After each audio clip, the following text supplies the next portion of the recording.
Hey, good morning everyone. It's Busch Gardens Day, which means it's Busch Gardens Update Day. In this video, I'm the legend. I'm going to show you all around the park, showing you whatever's new. Going to go check out what's going on with Iron Gwazi, as well as all the other attractions here. As always, I'm joined by my wonderful girlfriend Molly. And let's go check out Busch Gardens Tampa. So let's kick off the tour of our day here at the update for Busch Gardens Tampa at Iron Gwazi, the new for 2020 attraction, which is unfortunately now the new for 2021 attraction. Yeah, Busch Gardens came out in their financial reports and said that unfortunately they're delaying all 2020 rides until 2021, including Iron Gwazi. Even though the ride is done, it's been testing. I'm not sure if RMC has handed it off to Busch Gardens or not yet, but unfortunately, it's just not going to open until 2021. And there's two sides to the fence to this. I totally understand, because there's nobody at the park right now. You can't get a tourism market. You can't get an international tourism market. Yeah, so I could see very dead. I could see not wanting to open your biggest thing in a very long time. But the other side of that coin is that you did sell a lot of season passes or annual passes, which this park is a lot of that, on the basis that, hey, come ride our new roller coaster. And you're kind of doing those people wrong by not having it open. Yeah, and they even had billboards at one point. Yeah, like right before things kind of hit the fan back in March. Yeah. I mean, we'll get to ride at some point. I'm sure it's going to be great, but it's going to be a little bit longer than we would have all liked. So it's hard to really tell with the Sky Ride closed, but it looks like there is no work going on what was the 2021 project, the Scream and Swing over the Savannah, which is now probably a 2022 project, which makes sense why they wouldn't be working on it now. Over here in the Egypt section, Cobra's Curse is closed. I believe it's down for maintenance issues. It was listed on the website as a closed ride. And a lot of closed rides here at Busch Gardens. You have the rides that have not reopened since the park reopened. So the Sky Ride, the bumper cars, and the log flume are all still closed. Those did not come back up once the park reopened in June. So my friends, this directional signage is very neat because not only could it direct you through space and where to go in the park, but also through time to when Iron Gwazi will reopen.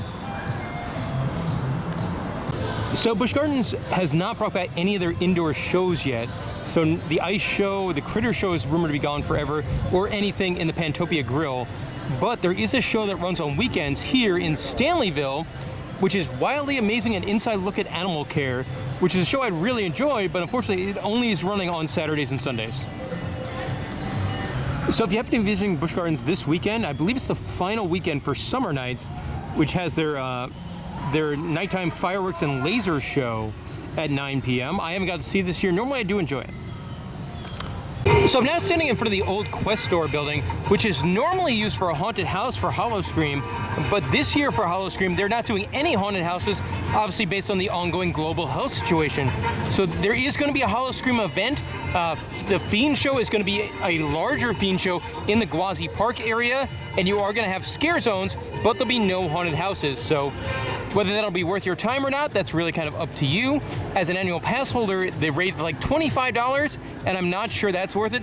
Now, if you're just somebody watching this video that happens to live in Tampa, to get into Busch Gardens for 5 hours, all the roller coasters will be running at night, and you'll have a little bit of extra Halloween stuff for, I think it's like 30 bucks. I think that's a pretty good deal. So one bit of good news, Lorikeet Landing has reopened here at the park, which is a couple of aviaries and the walk-through one where you can feed them. And of course, here's the inside of Lorikeet Landing, full of lorikeets. You can feed them for a couple bucks, and it's free to walk through. Lots of birds in here. It's cool if you haven't fed them. Yeah. Guys, one landed on Molly's head. She is not at all enjoying this. It's kind of biting her hair. And if you're curious what's the most fun I'm gonna have at Busch Gardens today, this is it. So in case you were curious, there are now 3 of them on Molly, and I'm so happy we came in here. Australian aviary area is also opened back up, which is really good to see. I love coming in here because they have the Reeves Muntjac that just sort of wanders around. And this is the one right next to the kangaroos. I made a friend, I'm so happy. It's so cute. You never get this close to him. He must have missed people. Yeah, or he's licking the sweat off my arm. Well, that means he missed people. He never came this close to people before. He's super cute. While the aviaries might have reopened, the kangaroo experience has not reopened yet. The kangaroos are in there and you can see them from the aviary a little bit. The one good thing about visiting Busch Gardens right now, it's Busch Bucks month, which means you get $10 to spend in the park. You can spend it on food or alcohol or merchandise, really whatever you want. If you're an annual pass holder, you get it. So Busch Gardens, not disappointing craft beer selection today. Lots of good stuff. I like a lot of these beers quite a bit. Abita Purple Haze, Sweetwater 420, Victory Twisted Monkey, and Floridian Hefeweizen, all beers I really enjoy. So over here, the Phoenix has been closed for years, and it looks like now it's been taken over by adorable little cats. He wants to go for a ride. I think, well, nobody could go for a ride. The ride's been closed for 2 years. Up is looking at us. Over here in the Bird Gardens area, Excursions, the gift shop, has reopened. And I'm happy about this because this is one of the nicer gift shops in all of Busch Gardens. And they are offering beer as well as just a good selection of merchandise. In the Excursions area, they are now selling cupcakes, like specialty cupcakes. So a bunch of them. Now it's interesting because the ones they have out are different. So you got chocolate chip s'mores, spiced apple salted caramel, and then funfetti delight. So they've got the Scott Swenson pre-show for Cheetah Hunt back running, and he hasn't worked for Busch Gardens in quite some time, but he is promoting a haunt in Tampa this year called Undead on the Water, which I'm pretty interested in. Of course, it wouldn't be a trip to Busch Gardens without seeing the animals.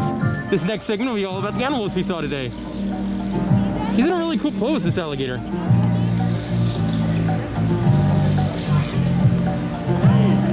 Over here by the Animal Connections area, the former Jumbo Junction, this exhibit is now home to a sloth who's actually awake and moving. They're so cool when they move. I know. Very. I believe last time we were in here there might have been a lizard or a crocodile. It was home to the bald eagles for years, but now it's got a sloth. And it looks like a nice exhibit for a sloth too. Lots of stuff for them to climb on. And interesting to see them awake and moving around.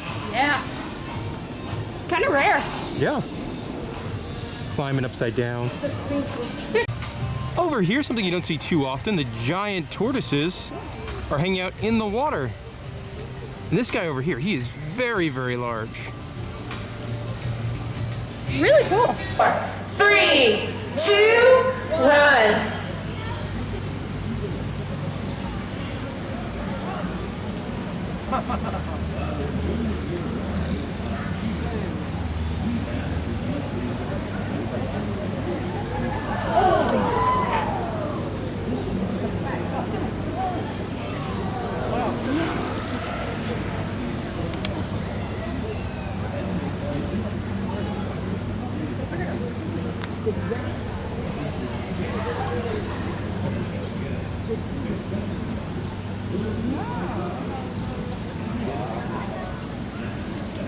Hey buddy, that is Nay! Very nicely done.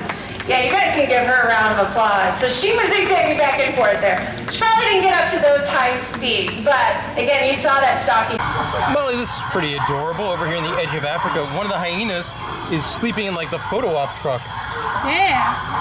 He's tired. Very peaceful. He's sleepy. Here's a very happy Asian elephant who just got fed some big leaves. My friends are pretty envious of this tiger right here, hanging out in his little tiger wading pool, just chilling out. It's a pretty warm day here at Busch Gardens today. Unfortunately, the pop-up is closed, or else we would get a really great view of this tiger in the water from that pop-up. But it's a pretty relaxed looking tiger. Over here in the Bird Gardens, the turtles have their pond back, and some of them are hanging out in a really cool spot here in between the tree. Look at that guy.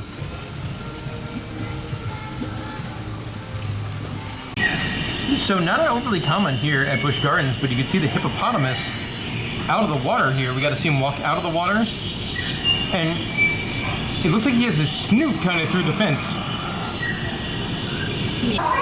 Well, the hippopotamus is now out of the water and on an underwater run. Right past me.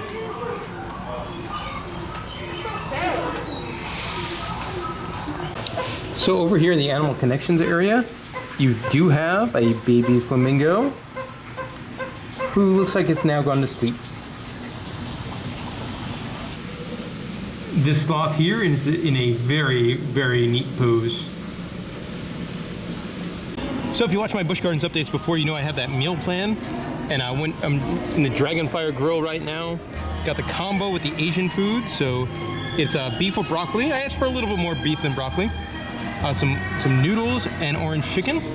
The options in here are still pretty limited. Yeah, pizza burgers and Asian. So for dining plan meal number 2, just went simple on the way out. Grabbed some chicken fingers at the Zagora Cafe right in the front of the park. And that will do it for our day here at Busch Gardens. Overall, it was really fun. Got good advantage of that Brew Club membership. Had a really great day with animals. Crowds were low. The park seemed more back to normal. The most back to normal it's been since they've reopened, thanks to like more reopened areas, I would say. And overall, I had a really fun time. Obviously, it's tough to see Iron Gwazi knowing it's done, and we won't be riding it for at least another 6 months now. But still had a fun day. We'll show you off what's going on with Busch Gardens next month in the next update video. And thank you guys for watching.